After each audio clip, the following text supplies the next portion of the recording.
गुरु के चरणों की रज आंखों का अंजन है। श्री गुरु चरण सरोज रज निज मन मुकुर सुधार। गुरु के चरणों की रज बहुत कल्याणकारी है। एक बात समझिए, अपने आप को देखना है तो दर्पण देखो, दूसरे को देखना है, किसी अन्य व्यक्ति को देखना है तो आंखें साफ होनी चाहिए। हाँ जी या ना जी?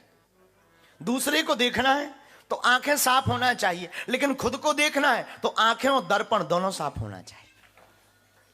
स्वयं को अगर देखना है तो दर्पण भी साफ चाहिए और आंखें भी साफ चाहिए। उसी प्रकार परमात्मा को पाना है तो मन भी साफ होना चाहिए और तन की भी स्वच्छता होनी चाहिए।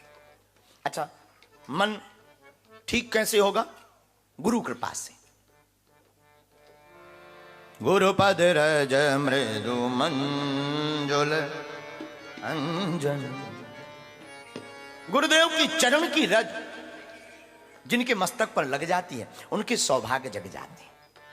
देखो, माता पिता की डांट और गुरु की लात जिसने भी खाई उसका कल्याण हो गया।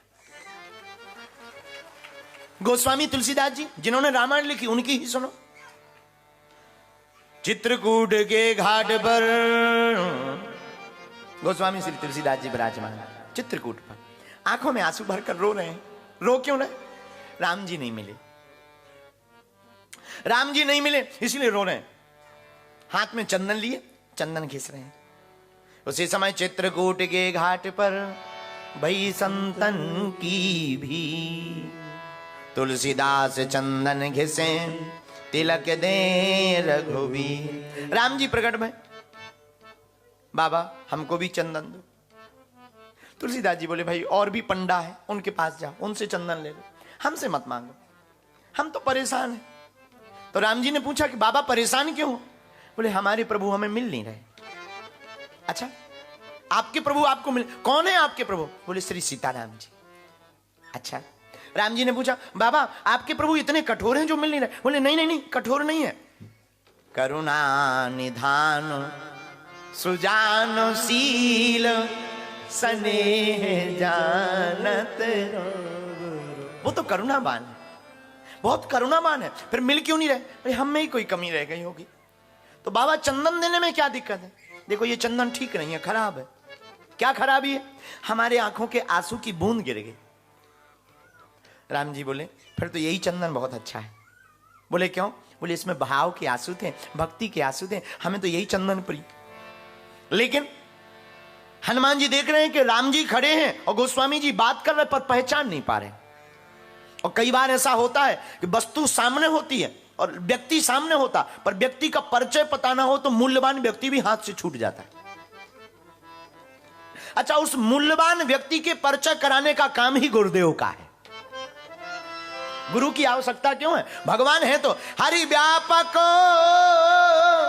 सर्वत्र समाना, प्रेम ते प्रगट होई में जाना।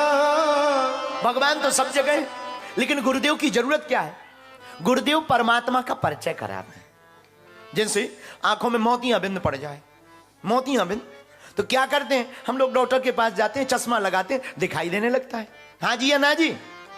उसी प्रकार संसार का मोतियां बिंद अगर पड़ जाए और परमात्मा दिखाई ना पड़े तो गुरुदेव रूपी डॉक्टर के पास चले जाना चाहिए, उनके चरण की रज को माथे पर लगा लेनी चाहिए, तो परमात्मा के दर्शन हो जाते हैं।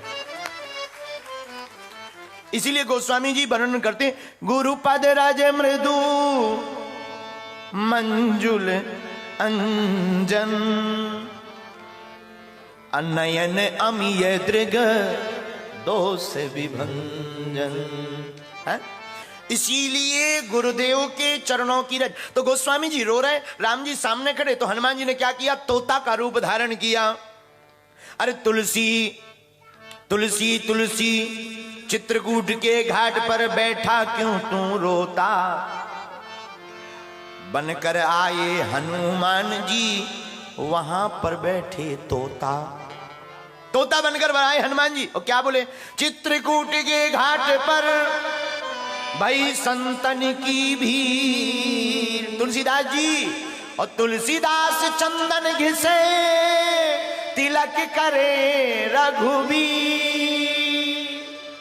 अरे तुलसीदास जी, ये जो चंदन मांग रहे ये कोई और नहीं, कौन? सीताराम जी सरकार की।